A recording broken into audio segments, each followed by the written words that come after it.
Welcome to our section examining some of the foundational documents of the American Republic. This may prove to be one of the most important and useful parts of your TGC3 experience. There is a propaganda war currently being waged for control of your ideas relating to the United States.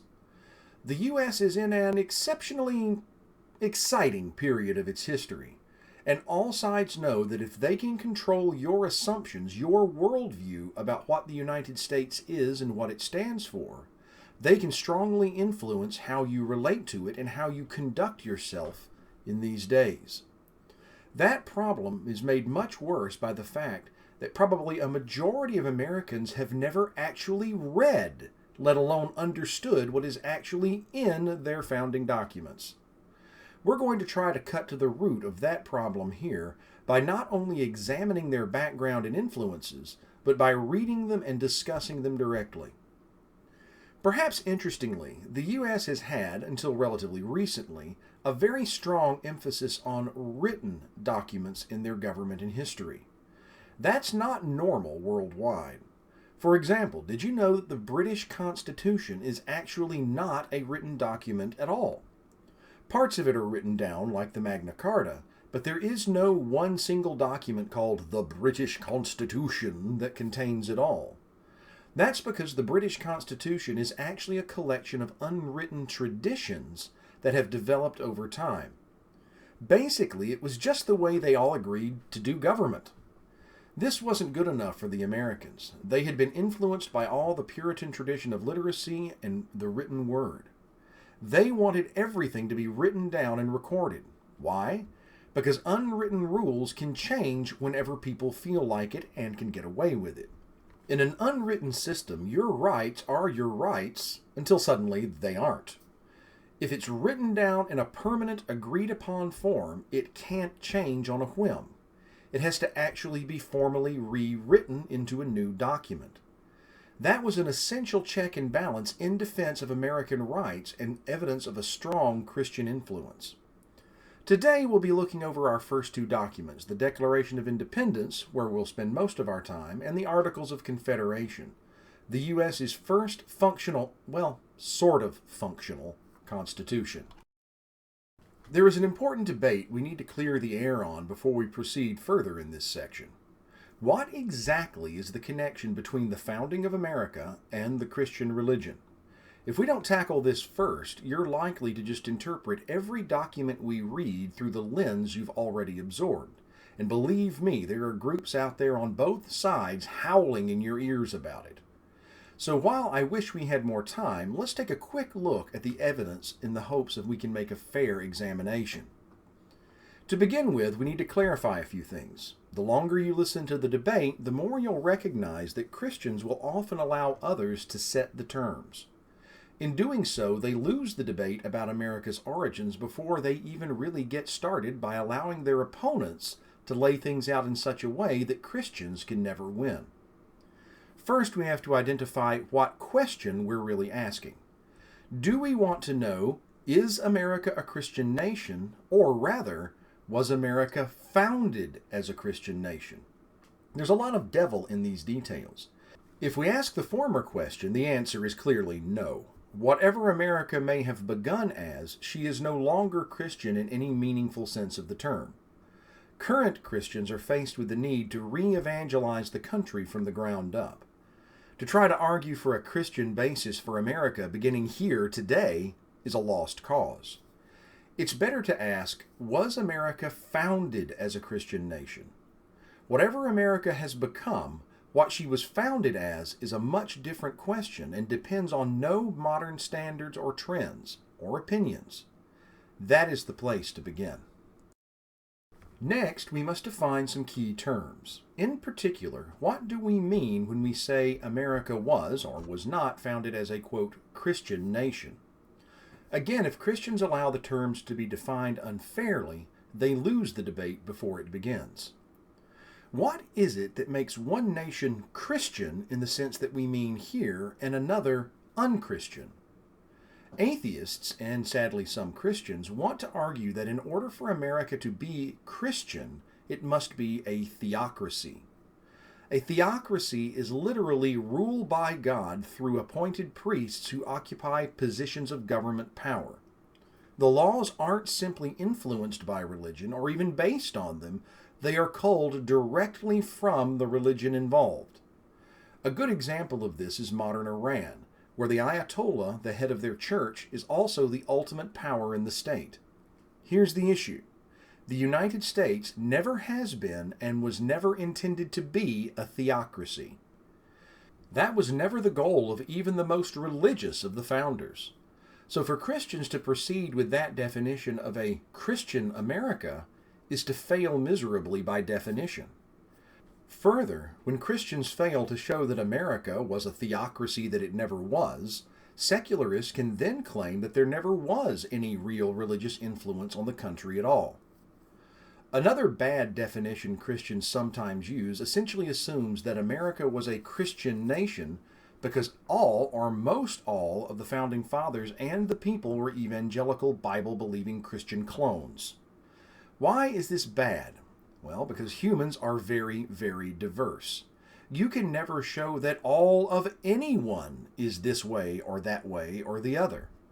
Christians who take this approach will often go back and essentially imaginatively recreate specific founders in their own image. Thomas Jefferson is a very good example. He was, I'm sad to say, a deist. The evidence from his life is pretty clear. If Christians try to show America's Christian foundations by showing everyone, including Jefferson, was a Christian by the biblical definition, they simply make themselves look silly. And that's exactly what their opponents want. So what is a reasonable definition that we actually have a chance to demonstrate? I would argue that a, quote, Christian nation, end quote, is one made up largely of people who think from a mere Christian perspective and acknowledge such a worldview to be true. It's worth saying again. A Christian nation is one made up largely of people who think from a mere Christian perspective and acknowledge such a worldview to be true. By mere Christian, I mean, as C.S. Lewis did, that they agree with the most fundamental aspects of the faith. Further, even if they themselves are not actively and faithfully practicing it, if asked, they would believe that what Christianity and the Bible says about the world is generally true. All right, so, all that established, does the evidence point to a Christian or non-Christian origin for the United States? Well, the answer is Christian, plain and simple. What follows is just the tip of a very large iceberg. One major argument often given for a non-Christian United States is that the European Enlightenment was in full swing when the nation was created. And therein lies the rub. It was the European Enlightenment. At the time, the Enlightenment had not had the opportunity to really and fully influence American culture. Back then, it took much longer for ideas to jump the pond than it does today. The Enlightenment would have a major effect on the United States, but it would be in the 1800s after its founding, not in the 1700s. No, in order to understand the foundations of America, we need to look at what affected its culture earlier, and that was the Protestant Reformation. We've already considered the thoughts of the Pilgrims explicitly, and we've talked about the Reformation's strong emphasis on the rule of law, literacy, biblical knowledge, and the written word, for example. All of the colony's foundings, except Georgia, had been heavily influenced by the Reformation, and there had been a massive religious revival just before the War for Independence in the form of the First Great Awakening. Of course, there were founders who were influenced by the Enlightenment, but even then it was generally by a Christianized form proposed by people like John Locke, a strong Christian believer who essentially took the ideas of the Reformation and secularized them to make them palatable to European audiences. By and large, the philosophical ideas floating around America at the time were profoundly Christian. Next, by far, the vast majority of Americans at the time thought of themselves as Christians and believed Christianity was true. Deists, atheists, and other forms of secular humanists were a very, very tiny minority. Most of the founders considered themselves to be Christian in some form, even if not evangelical. Patrick Henry preached sermons in his church, and of the 55 members of the Constitutional Convention, 52 were active members of their church. Even those who were not manifestly Christian leaned that way and knew that the rest of the culture disagreed with them. If asked, Thomas Jefferson would have called himself a Christian and a follower of Christ, though his definitions were different from other people's. Fellow deist Benjamin Franklin asked for prayer in the Constitutional Convention, and even atheist Thomas Paine quoted the Bible in his writings more than any other source. James Madison, nominally a deist, spent some of his time reading Christian theology and called it a must. Speaking of the Bible, the founders in general quoted from the Bible more than any other source, not just Thomas Paine. It formed the backbone of their arguments and served as their central authority. We see this coming through in the various documents, of course. In the Declaration of Independence, all of American freedom is grounded on the existence of rights that a real, living God granted to human beings. This is the central reason why it was right for the Americans to resist English attempts to take those rights away. While we'll also discuss it in more detail in our next lecture, it is worth recalling that the Constitution, while it doesn't spend much time referencing God directly, takes the Declaration and key Christian presuppositions for granted. In fact, viewed from an Enlightenment perspective, there are portions of the Constitution that simply make no sense. They only become clear when examined in the light of a Reformation Christian worldview. So, all things considered, we can safely and confidently make the statement that America was indeed founded as a Christian nation and grew out of Christian principles. Before we leave this topic, though, I need to give a couple of very serious cautions. Proving, as I believe we have, that America has Christian foundations does not imply that secularism was not present, nor that it had no role in the period. On the contrary, there were a number of founders who were influenced by secular humanism and the Enlightenment. Most of them were deists, men who still believed in God, even if they didn't believe we could know God personally. There were even a few outright rabid atheists, such as the somewhat unhinged Thomas Paine. These men often kept their heads low and pretended to be Christians in public for fear that if their real opinions came out, they would lose the trust of the general voting population. Still, the founders, even the Christian ones, weren't interested in shutting down these men or their views. The United States was not a theocracy, and it was never intended to be. Instead, it was founded on the idea of religious toleration and freedom of speech, in the original sense of those terms. Today, when we hear religious toleration, people think it means that the government is to discriminate equally against all religions except atheistic secular humanism. This would mean that the government and the people are all supposed to pretend that no religion is true and to demand that no religion be given a hearing of any kind in politics or education. That is a redefinition of a much older idea that, ironically, was first pioneered by Protestants and Christians. It also isn't a historical idea. This view has only existed large-scale since the 1960s, but many modern teachers and speakers like to read this version of religious toleration back onto America's founding period and convince you to see something that isn't there. What did the founders mean by religious toleration? Well, it came from Christ's simple command to love your neighbor as yourself. Religious toleration meant that all men and women had the right to worship or not as they pleased and to express whatever opinion on the matter of religion they may wish to, both inside and outside the government. You can contrast that with the modern view, where only atheistic and secular views are allowed to be expressed in the government or in public.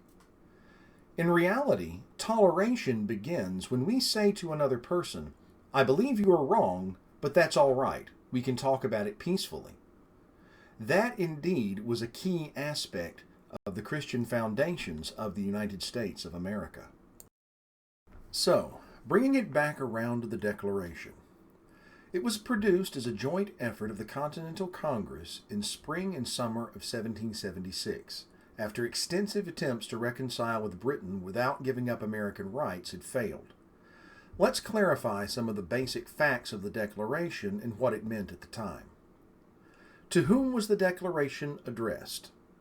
Well, to King George, you might be tempted to respond. It's his name on it, right? However, are we really to believe that the king hadn't figured out that the Americans were rebelling by 1776? The battles of Lexington, Concord, and Bunker Hill had all already been fought, and Washington was actively organizing the Continental Army. The king knew the Americans were fighting. Addressing it to the king was a formality. If not the king, then, who was the intended audience? It was a notice to the rest of the world that the American colonies were serious in their rebellion. Once that was proven, the Americans hoped they might be able to get some outside help. There were plenty of other nations out there just waiting to get back at the British, and a great way to do it would be to take away their most profitable colonies. But would these countries do it if they thought the Americans were just waiting around on better terms before they went back to Britain for a reunion? Otherwise, why risk angering the British Empire? So the Declaration represents a clear and bold statement that we're in this to the end. So the Declaration itself represented a serious risk for those who signed it. They were thumbing their noses at the king and declaring to the world that they would rather die than live under his rule. This set a dangerous precedent for the British, and if the Americans got away with it, the king was almost certain to face other rebellions from other colonies. To head this off, then, the king would have to seek out each and every man who signed his name to that document, and if he caught them, the king would make sure that that man did not die quickly. So while we sometimes think of signing the Declaration as a great path to historical greatness, in reality it was just as equally possible that it was leading to their execution. Another major point is that the Declaration wasn't simply the work of Thomas Jefferson. While Jefferson was the writer, the scribe, he wasn't just putting forward his own ideas. In fact, he later explicitly stated that none of the ideas in the Declaration were his originally. He was simply summarizing ideas and debates the Continental Congress had been having for weeks, so you may think of him more as a translator than an original author. It therefore represents a broader set of ideals and is not the product of a single mind. That is important because a common line of argument today is that since we know that Jefferson was a deist, that must mean that the Declaration isn't Christian. The truth is, though, Jefferson was simply summarizing the ideals of other men, most of whom were undoubtedly Christian. Finally, it was the proverbial Rubicon for the colonies. Prior to the Declaration, many colonists still held out hope that they might patch things up with the king. They had sent a string of messages to him declaring their loyalty and asking him to protect them. After the Declaration, it was on. The war would continue until one side or the other was clearly defeated. Most of what was in the Declaration, while it was important at the time, dealt with specific complaints against the king and his treatment of the colonies. Those have faded into the background. The preamble, however, has not. There, the colonists laid out one of the best summaries of human rights in the history of the world. We hold these truths to be self-evident, that all men are created equal, and that they are endowed by their Creator with certain unalienable rights, that among these are life, liberty, and the pursuit of happiness. There are a number of important ideas here that resonate throughout American history and even the world. Let's break them down for some clarity. All men are created equal. By this they meant all humanity, including other races and women. Endowed by their Creator. Human rights are not something that are given to us by a government. If a government gives you your rights, that government can take them away. Our rights come from God, and any government that tries to revoke them is committing a crime against humanity and against God. Among these are life. This is the most basic right. All humans are guaranteed this first and foremost, and no government can deny it without just cause. Liberty. Our lives aren't worth much if we aren't free to live them.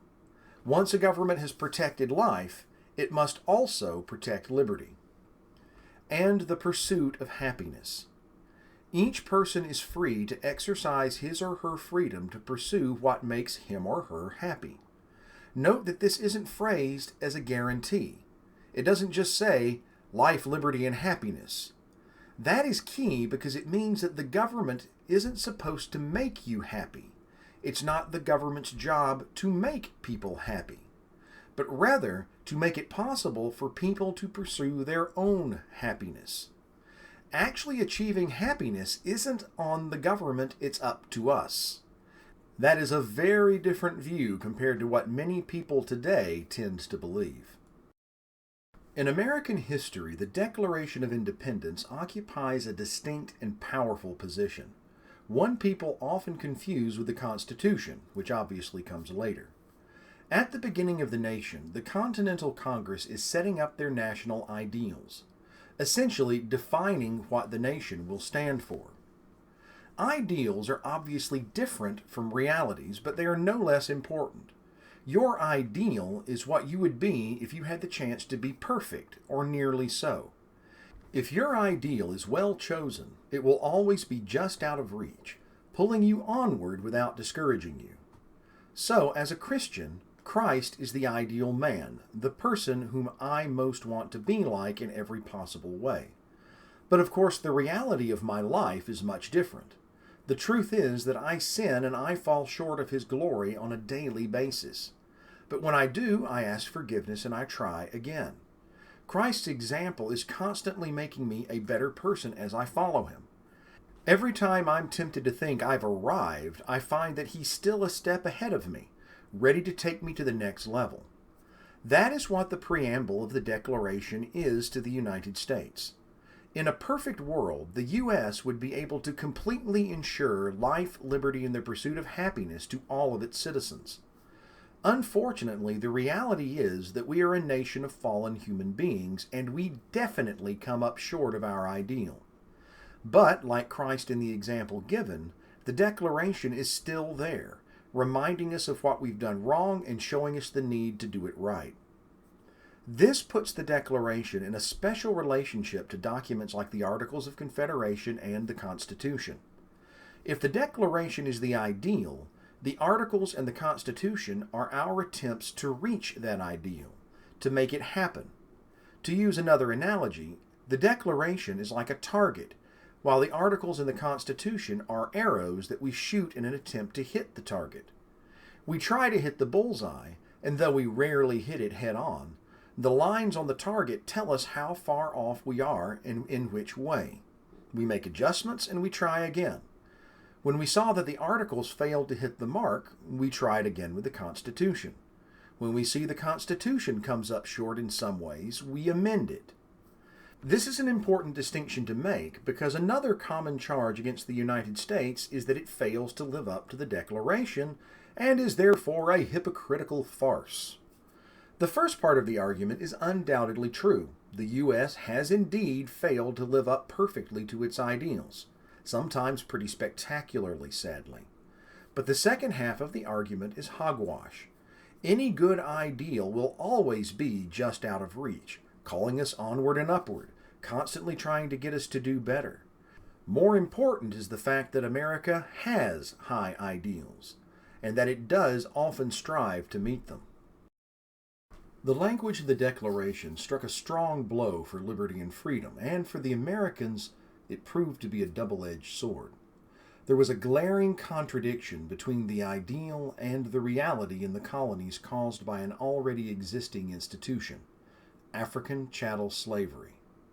The word chattel means property, and so in chattel slavery, the master owns the slave inside and out, body and soul. A slave, therefore, is not an equal human being. How could the same country that said all men are created equal also then demand the right to own slaves? The most straightforward answer to this is that fallen human beings are full of moral contradictions, and the Americans were no different. Remember, we're talking about a representative republic made up of millions of people spread out over the eastern seaboard.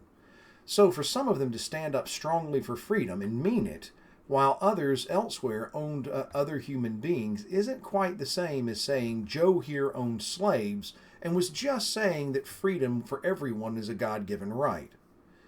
In the country, it represents a debate. In Joe, it's called hypocrisy. In fact, the debate was already going, though not quite as loudly as it later would. Jefferson himself initially listed slavery as one of the evils the king had inflicted upon the colonies, but Southern slaveholders made him take it out. The resulting question is obvious. Will America take the Declaration seriously and actually treat all humanity as though it were created equal by God, or will it continue to tolerate the evil of slavery? It cannot have it both ways. If slavery is allowed to survive, then the Declaration is a farce, plain and simple. If the Declaration is a real sentiment for the young nation as a whole, slavery then must be destroyed. There is no middle ground. Any slavery is slavery, and to have freedom, all must be free. It does create a permanent rift in the founding fabric of the nation and a contradiction that lasts for the next 100 years and forms the basis for virtually every major conflict that we see erupt. Until it is decided one way or the other, America will not be properly founded in the meaningful sense of the term. The Americans have set themselves up for a serious dilemma, and now they must decide which side to choose.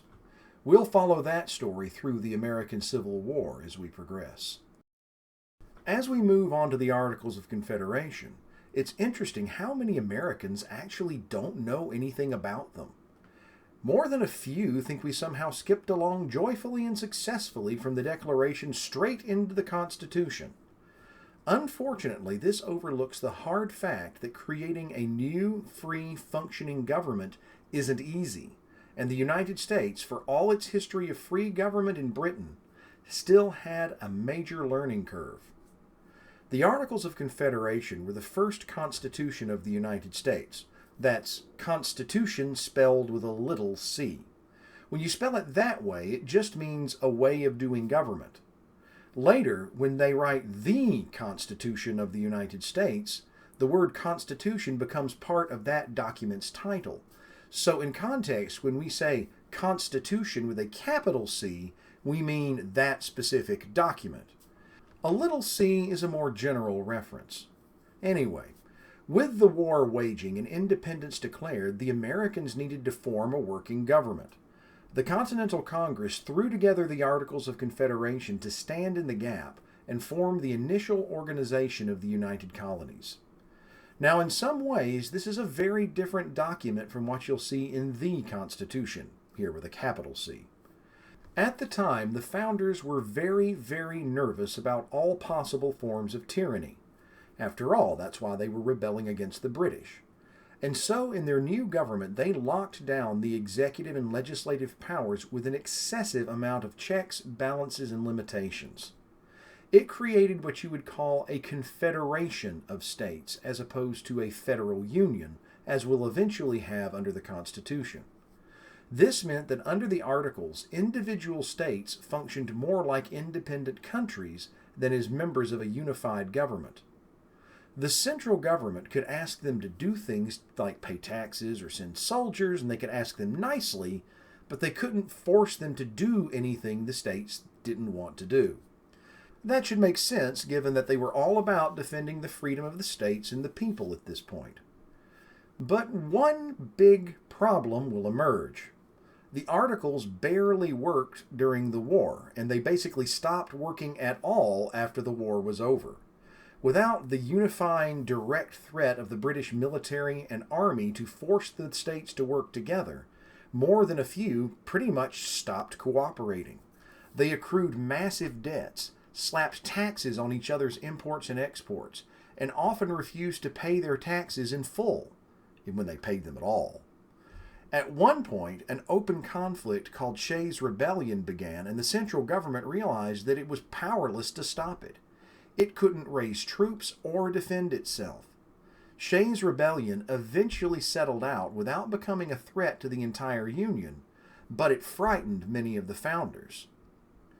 An enterprising founder from New York who had served as George Washington's adjutant during the Revolution, and has since been deemed worthy of a whole Broadway musical, Alexander Hamilton, made a public call in Congress for a convention to, quote, render the Constitution of the federal government adequate to the exigencies of the Union. And we'll get to that in our next talk.